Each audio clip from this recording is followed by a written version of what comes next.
Salut tout le monde, j'espère que vous allez bien. Bienvenue sur ma chaîne. Alors aujourd'hui on se retrouve pour une petite vidéo très spontanée. Comme vous pouvez le voir, votre go a une nouvelle coupe. Je me suis coupé les cheveux, enfin en réalité on m'a coupé les cheveux, mais voilà, je voulais en parler parce que ça fait super longtemps que je n'ai pas parlé cheveux sur cette chaîne et je peux vous dire que les gars, j'ai connu des déboires, vraiment beaucoup de frustration, beaucoup de frustration, des montagnes russes d'émotions, on va dire ça comme ça, mais généralement beaucoup de frustration. Et ça fait maintenant plus d'un an, les gars, que je rencontre vraiment des difficultés avec mes cheveux, liées notamment à mon SOPK et aussi à mon mode de vie, hein, il faut se l'avouer. Mais globalement, depuis maintenant plus d'un an, mes cheveux tombent. Voilà, je le dis, mes cheveux tombent et ça tombe, ça tombe. Ça comme ça. J'ai eu beaucoup de chutes de cheveux et pour un peu, disons pour vivre avec, en fait, je portais des coiffures protectrices, enfin des nattes qui ne protégeaient pas réellement mes cheveux, mais au moins ça m'évitait moi de les manipuler en fait. Parce qu'à chaque fois que je les voyais, en fait, je voyais mes cheveux qui tombaient, mes cheveux qui s'affinaient en fait. Déjà de base, j'ai des cheveux fins. J'en ai beaucoup sur le crâne. J'en avais beaucoup sur le crâne, mais globalement ils sont fins. Et en fait, cette chute était liée majoritairement à mon SOPK, hein, mais aussi à mon mode de vie. J'en parle pas souvent ici sur cette chaîne parce que c'est pas le but en fait, mais je suis juriste et je travaille en fait dans un environnement. Je travaillais parce que j'y travaille plus. Je travaillais dans un environnement très exigeant, très stressant. Et je pense que ça, en fait, ça a amplifié les symptômes de mon SOPK. Et du coup, avec le stress et tout, je perdais mes cheveux, les gars. Je perdais mes cheveux. Mais vraiment, c'était des touffes. Et à chaque fois, j'en pleurais. J'en pleurais tout le temps. Chaque fois que je voyais mes cheveux, je pleurais. Parce que je les ai jamais vus comme ça. Et ne serait-ce que sur les tempes, là, franchement, les choses se sont améliorées, les gars. Les choses se sont améliorées. Mais sur mes tempes, là, c'était une catastrophe. C'était une catastrophe, vraiment. Et je me sentais tellement mal que je ne voulais pas filmer quoi que ce soit qui touche aux cheveux. Alors que moi, j'adore prendre soin de mes cheveux. Je suis passée au naturel très tôt. Je crois que dans les années... Je sais plus, c'est 2013. En 2013. Et depuis, moi, les cheveux, prendre soin de mes cheveux, c'est quelque chose qui est devenu hyper important pour moi, en fait. C'est un moment cocooning, c'est un moment de détente. J'adore ça. Et j'ai laissé tomber tout ça, les gars. J'ai laissé tomber tout ça parce que, en fait, à chaque fois que je voyais mes cheveux, je pleurais. Je pleurais et tout. Et je savais pas quoi faire. Parce que, enfin, si, je savais quoi faire. Je savais ce que je devais faire. Parce que quand on a le SOPK, bon, il n'y a pas de traitement, mais il y a des protocoles, des habitudes à mettre en place. Sauf que ces habitudes-là étaient difficilement, en fait, s'appliquaient difficilement à la vie que je menais, qui était liée à ma vie professionnelle. Ma vie professionnelle déjà qui occupait tellement de place en fait dans ma vie qu'il y avait en fait dans ma vie perso aussi il y avait plus rien. En fait, j'étais à 90% de vie professionnelle et 10% de vie perso, quoi. Donc, il fallait que ça change. Et récemment, ça a changé. Parce que bon, je ne travaille plus là-bas. En ce moment, je ne travaille pas d'ailleurs. Tout en cours. Donc, je suis à un point de ma vie où, en fait, je repense toute ma vie. C'est la première fois que je me retrouve un peu dans cette situation en fait d'inconnu et je fais le point sur ma vie et tout, mais bon, ça c'est autre chose. On est là pour parler cheveux. Après, disons, c'est moi et disons plus d'un an de frustration et de montagne russe en termes de cheveux, j'ai décidé récemment de me couper les cheveux.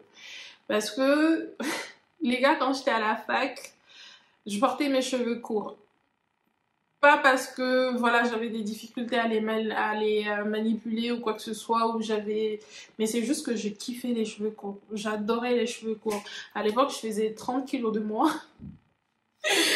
Et en fait, je trouvais ça super sexy. Bon, je trouve les cheveux courts toujours sexy. Et en fait, à l'époque, j'adorais les wash and go aussi. Donc, j'adorais vraiment avoir cette coupe-là. Je vous mettrai quelques photos sur l'écran. Mais donc, voilà, je me suis dit, je veux revenir un peu à ça, à ces moments nostalgiques. Où j'étais à la fac en fait, où en fait je savais ce que je voulais dans la vie, je savais où je voulais aller, j'avais une vie riche. À Lyon, quand j'étais étudiante, parce que j'ai étudié à Lyon, j'avais un coiffeur qui connaissait mes cheveux et tout, donc qui me faisait mes coupes.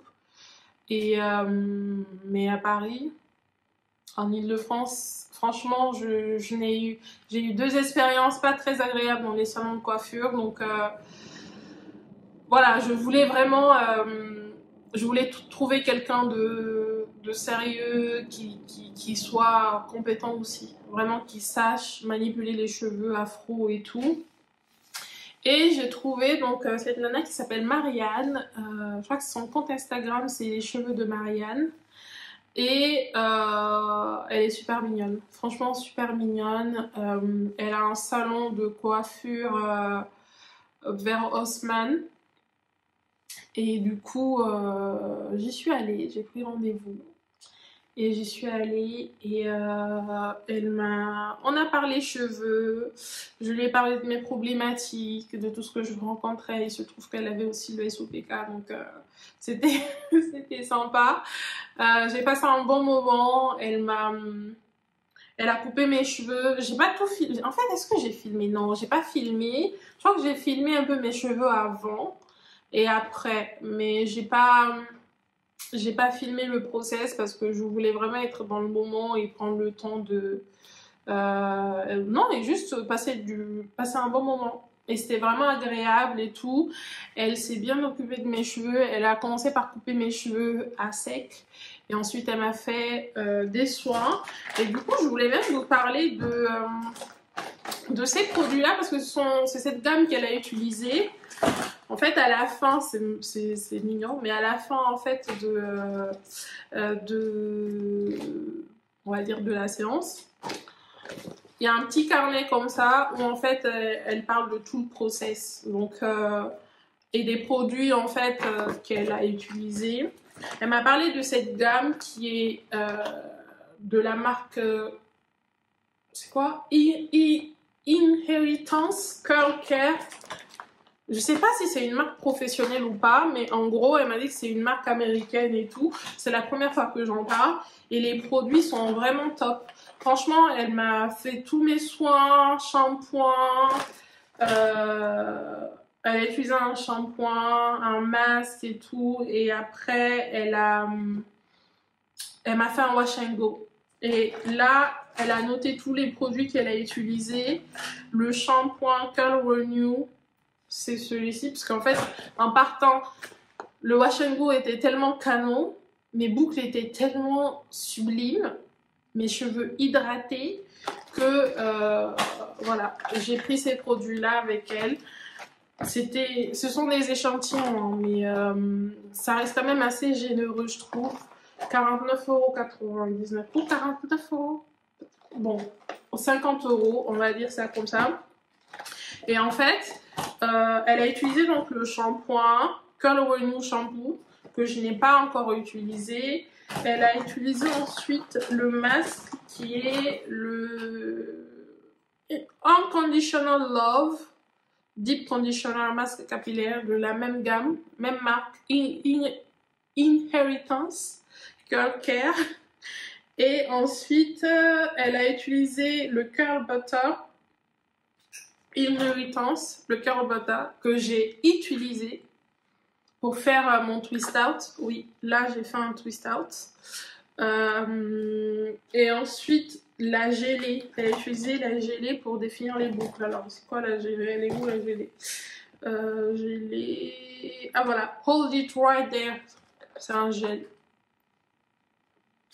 Et franchement, mes cheveux étaient sublimes. Tellement sublimes que quand je suis sortie de là-bas, il y a une nana qui m'a arrêtée pour me demander les produits que j'utilise. Elle m'a fait ma coupe jeudi dernier. Franchement, j'ai gardé mes boucles pendant 4 jours, 4 à 5 jours comme ça, le wash and go.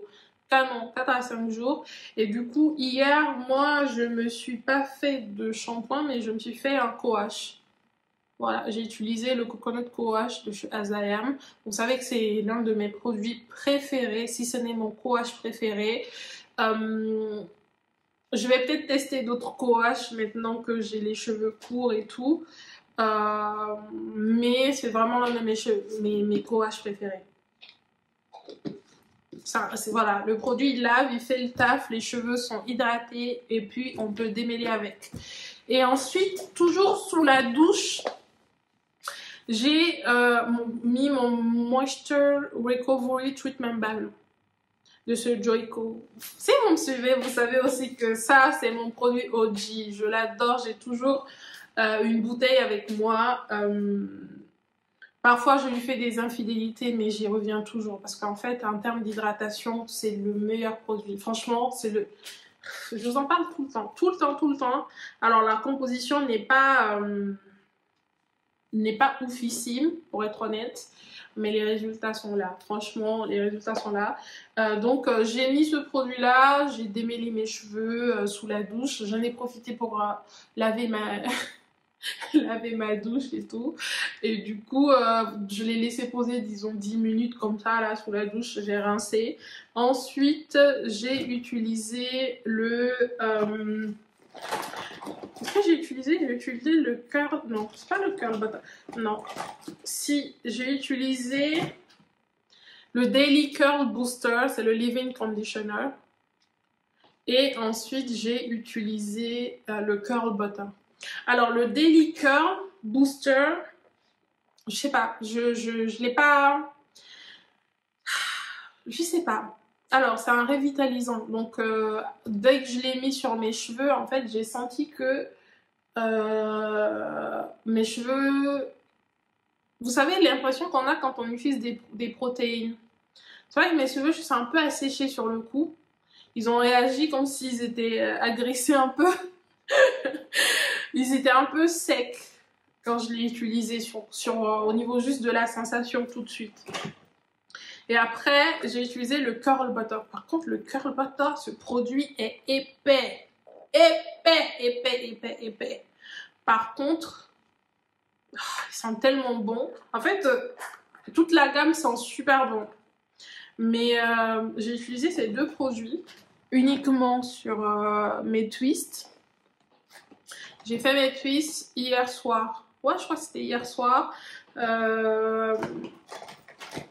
Et après, aujourd'hui, ce matin, j'ai utilisé ce baume, qui sont aussi super bons.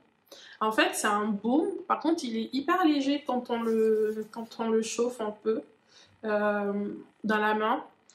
Que j'ai passé justement sur mes twists avant de les défaire. Et du coup, voilà, ça a donné ce twist out un peu...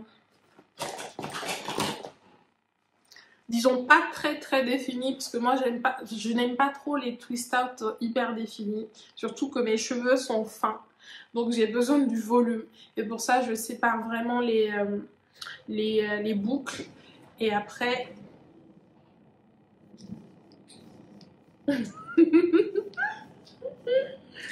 et après ça c'est tout, c'est ce que j'ai fait pour avoir un peu cette coiffure là.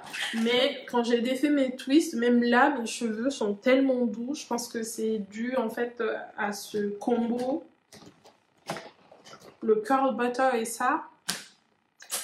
Chef Kiss. Donc voilà, globalement, ce que ça donne. Je sais pas, ça me fait encore bizarre, ça fait maintenant une semaine, non, ça va faire une semaine demain. Ça me fait encore bizarre un peu, mais je suis contente. J'ai l'impression d'avoir regagné un peu le contrôle sur mes cheveux. C'est tout pour cette vidéo, j'espère qu'elle vous plaira. Si c'est le cas, comme d'habitude, aimez, partagez. N'oubliez pas de vous abonner et on se retrouve très vite dans une nouvelle vidéo. Bisous!